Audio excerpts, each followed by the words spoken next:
Napakabait ng ilang Pilipino kapag may kailangan sa'yo. Tatawagin kang mentor, idol, kuya, kaibigan, inspirasyon.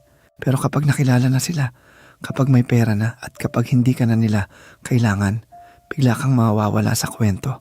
Parang hindi mo sila tinuruan. Parang hindi mo sila binigyan ng pagkakataon.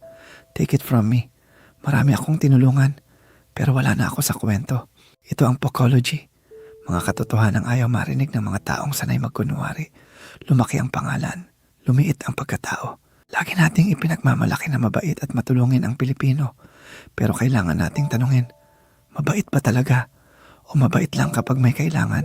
Kapag naghahanap ng trabaho, napakagalang. Kapag kailangan ng referral, napakalambing. Pero kapag nakuha na ang lahat, hindi ka nakilala. Ginamit ka lang. Ginawa mong tulay ang isang tao. Pagkatawid mo, gusto mo pang sunugin ang tulay para walang makaalam kung paano ka nakarating. Hindi ka self-made. Nagkaroon ka lang ng selective amnesia. Walang taong self-made. May nagturo sa iyo. May nagbukas ng pinto. May nagsugal ng sariling pangalan para bigyan ka ng pagkakataon. Pero dahil gusto mong ikaw lamang ang bida, binura mo ang ibang tao sa kasaysayan mo. Bakit? Dahil insecure ka. Takot kang amining naging estudyante ka rin. Napakaraming banal sa Facebook. Bible verse sa umaga.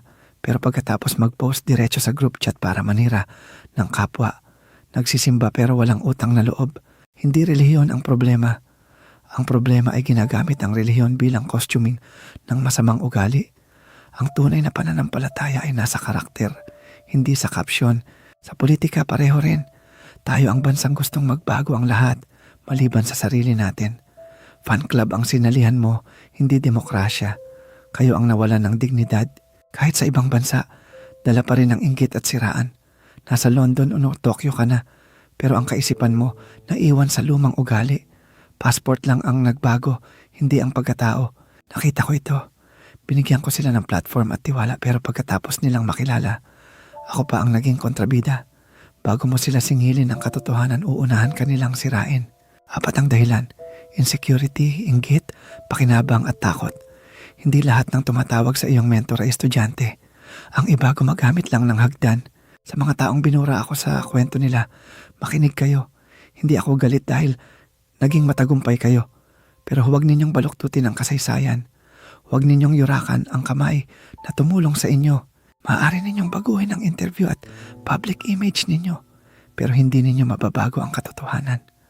Alam ninyo kung anong bahagi ng kwento ang sinadya ninyong burahin. Hindi ko hahayaang ang kawalan ninyo ng karakter ang sumira sa karakter ko. Hindi ako titigil sa pagtulong, pero hindi na ako bulag.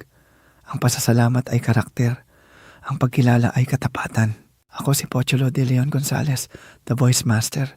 Walang saysayang tagumpay kung sa pag-angat mo, nakalimutan mong maging tao. Your voice matters. Your story matters.